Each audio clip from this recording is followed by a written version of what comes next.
వసుదేవసుతం దేవం కంసచాణూరమర్దనం దేవకీ పరమానందం కృష్ణం వందే జగద్గురుం. శ్రీ రాధాకృష్ణాభ్యాం నమః. హ్రీంకారాసనగద్భితా నలసికాం సౌహక్లీం కళాంభిప్రతీం సౌవర్ణాంబరధారిణీం వరసుధాధౌతాం త్రినేత్రోజ్వలాం వందే పుస్తకపాశమంకుశధరాం స్రగ్భూషితాముజ్వలాం త్వాం గౌరీం త్రిపురాం పరాత్పరకలాం శ్రీచక్ర సంచారిణీం. ఓం శ్రీ విజయవాడ కనకదుర్గాదేవ్యై నమః. శ్రీ దుర్గా మల్లీశ్వరాభ్యాం నమః. ఇప్పుడు మనుషులంతా కూడా లక్ష్మీదేవి కావాలని అందరూ కోరుకుంటా ఉంటారు. డబ్బు కావాలి ప్రతి ఒక్కళ్ళకి కూడా. ధనమూలం ఇదం జగత్ అన్నారు. డబ్బులు లేకపోతే అడుగు తీసి అడుగు ముందుకు వేయలేము. ఆర్టీసీ బస్ ఎక్కాలన్నా ట్రైన్ ఎక్కాలన్నా డబ్బులు లేదే కుదరదు. పాల బిల్లు, కరెంటు బిల్లు, రోడ్డు మీద నడవడానికి ట్యాక్స్, ఇంట్లో ఉండడానికి ప్రాపర్టీ ట్యాక్స్, ఇలా ఏది చూసినా సరే డబ్బులతోనే ముడిపడి ఉంది. ఆఖరికి భార్యను పెళ్లి చేసుకునేటప్పుడు కట్నాలు ఇచ్చి చేసుకోవాల్సి వస్తుంది. కట్నాలు తీసుకుంటున్నారా లేదా? మరి ఉదారంగా భార్యలు పాపం వాళ్ళకి ఏదో ఫేవర్ చేసినట్టు మగవాళ్ళు బిల్డప్ ఇవ్వకూడదు. కట్నాలు తీసుకుంటున్నారు. కాబట్టి అడుగునా కూడా ఇంకా న్యాచురల్ ప్రేమ ఎక్కడ ఉంది కట్నం తీసుకున్నప్పుడు? కాబట్టి ఈ విధంగా ప్రతి సంఘటనలో బిడ్డలు కూడా వాళ్ళ చదువుల కోసం బిడ్డల తల్లిదండ్రుల దగ్గర వాళ్ళు వింటూ ఉంటారు. ఆ తర్వాత ఇంటర్ డిగ్రీ అయిపోయిన తర్వాత అప్పుడు చూడండి, ఇంటర్ పెళ్ళైన తర్వాత మిమ్మల్ని చూస్తారా లేదా, ఓల్డేజ్ హోముల్లో నిర్దాక్షిణ్యంగా జాయిన్ చేసేసేటటువంటి వాళ్ళ ఎక్కువ మంది అయిపోయారు. సో దీన్ని బట్టి మనకేం కావాలండి? ధనం కావాలి. ధనం కావాలంటే అదృష్టం పట్టాలి. అదృష్టం పట్టాలంటే మన కర్మలు కరెక్ట్గా ఉండాలి. బుద్ధి కర్మానుసారిని పూర్వజన్మ కర్మలను బట్టి మనకు సంపదిస్తుంది. అందువల్ల నేను మీకు ఒక 5 లక్షణాలు చెప్తాను డబ్బు వచ్చేటటువంటి విధానంలో. లక్ష్మీదేవి మనకి కర్మలను బట్టే ఇస్తుంది. కానీ జగద్గురువైనటువంటి శ్రీకృష్ణ పరమాత్మల వారు కుచేలుణ్ణి ఎలాగా, అతను గర్భ దరిద్రుడు, రాధాదేవి శాపానికి గురైనటువంటి వ్యక్తి, వాడు రాధాదేవికి శాపం పెట్టడం ఏంటి? మనల్ని ఉద్ధరించడం కోసం సుధాముడు శ్రీకృష్ణ పరమాత్మ పుట్టాలి కాబట్టి రాధాదేవికి శాపం పెట్టేలాగా శ్రీకృష్ణ పరమాత్మ చేయించాడు లీల. ఎందువలన భూమి మీదకి మనము పరమాత్మ రావాలి, మనుషులను ఉద్ధరించాలని. లేకపోతే మనకు బృందావనంలో కృష్ణుడు రాధమ్మ దొరికేవాళ్లే కాదు, ఎప్పుడు దేవలోకంలోనే ఉంటారు వాళ్ళు, గోలోకంలోనే. మనం గోలోకం వెళ్ళలేం, కృష్ణ పరమాత్మను చూడలేం, అలాగే రాధమ్మతో మనం చూడలేం. అసలు అది లైఫ్లో జరిగే పని కాదు.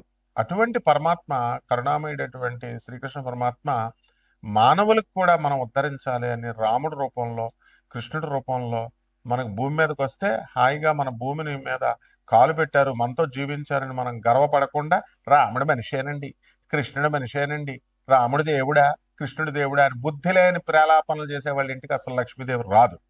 శాశ్వతంగా 7 తరాలు కాదు, వాళ్ళు కటిక దరిద్రులై రాముణ్ణి కృష్ణుణ్ణి ఎవరైనా కనుక మనిషిగా కనుక చూసి విమర్శించేటటువంటి వాళ్ళకి కనీసం లక్ష్మీదేవి ఎప్పుడు కూడా రాదు.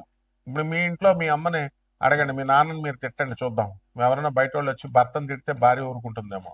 ఎట్టి పరిస్థితులు ఇవ్వదు. కాబట్టి మీరేమో రాముని మనిషి అనొచ్చు, కృష్ణుని మనిషి అనొచ్చు, రాముల దేవుడు కాదండి సొల్లు కబుర్లు చెప్పేయచ్చు మీరు, కానీ లక్ష్మీదేవి మాత్రం మీకు డబ్బులు ఇచ్చేయాలి. తర్వాత ఈ మహాలక్ష్మీదేవి క్రియాశక్తి స్వరూపిణి.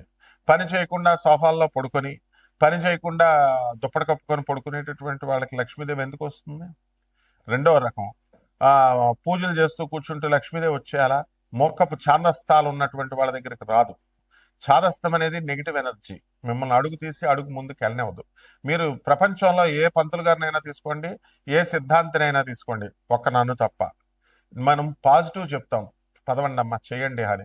ఎవడైనా సరే చూడండి నెగిటివ్. ఇప్పుడు ఈరోజు చేయకూడదు, అమావాస్య అసలు చేయకూడదు. వాళ్ళ కొడుక్కి నేను గవర్నమెంట్ జాబ్ ఇప్పిస్తాను అమావాస్య రోజున, వాడు ఆపుతాడేమో చూడండి మీరు. వాడేమో మీకు అందరికీ అమావాస్య పనికిరాదు, బయటకు వెళ్ళకూడదు అంటాడు. మేము గవర్నమెంట్ ఇంటర్వ్యూ పెడతాం ఆ రోజు, ఐఏఎస్ ఇంటర్వ్యూ పెడితే పంతులు గారు తన కొడుకుని పంపడా? ఒకటే చెప్పండి. పంపిస్తాడు. అంటే అప్పుడు అతనికి అన్వయించబడవు. మీకేమో మైలు సంవత్సరం ఉంటుంది, మీరు అసలు వెళ్ళకూడదు అంటారు. గర్భగుడుల్లో పనిచేసేటటువంటి పూజారి సంవత్సరం పాటు వాడు కనుక దేవతలకి దేవుళ్ళకి కనుక గుడికి పూజ చేయకపోతే వాడికి పొట్ట పోషణ ఎక్కడి నుంచి వస్తుందండి? చెప్పండి. 1 ఇయర్ మరి మైల్ ఎందుకు లేదు అంటే బ్రాహ్మణులకు మైల్ లేదంటారు. ఇది బ్రాహ్మణులకు ఒక రూల్, అగ్ని బ్రాహ్మణ ముట్టుకుంటే కాలదు, శూద్రుడు ముట్టుకుంటే కాలుతుందా? ఇలాంటి నాన్ సెన్స్ అన్ని నెగిటివిటీ ఉన్నటువంటి పంతులతో, నెగిటివిటీ ఉన్న జ్యోతిష్కులతో తిరిగితే గర్భదరిద్రులు అయిపోతారు 7 జన్మల వరకు. వాళ్ళ వీడియోలు విన్నా కూడా గర్భదరిద్రులు అయిపోతారు. నెగిటివ్ ఎనర్జీ ఎలా వస్తుందంటే, కంపు వస్తుంది అనుకోండి, పెంట కంపు, పెంట మీద వాసన ఆ చుట్టుపక్కల 1 కిలోమీటర్ దూరం వరకు వస్తుంది. అదే నెగిటివ్ ఎనర్జీ. ఆ వాసన ఎలాగైతే వస్తుందో అలా నెగిటివ్ పర్సన్స్ తో మనం తిరిగినప్పుడు ఆ నెగిటివ్ ఎనర్జీ స్ప్రెడ్ అవుతుంది. వాసన కూడా స్ప్రెడ్ ఎనర్జీ.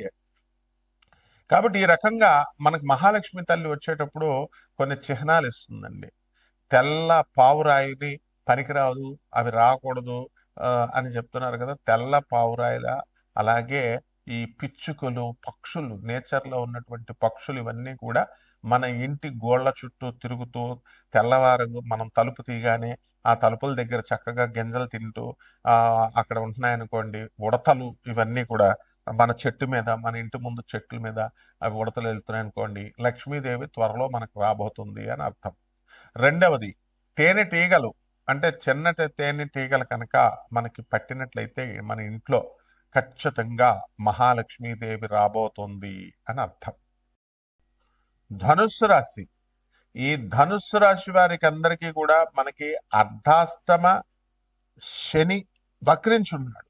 దానివల్ల మనకి అన్యాయంగా మనల్ని ఒకళ్ళు మోసం చేసే విధంగా మోసపోవడం అనేటటువంటిది జరిగింది.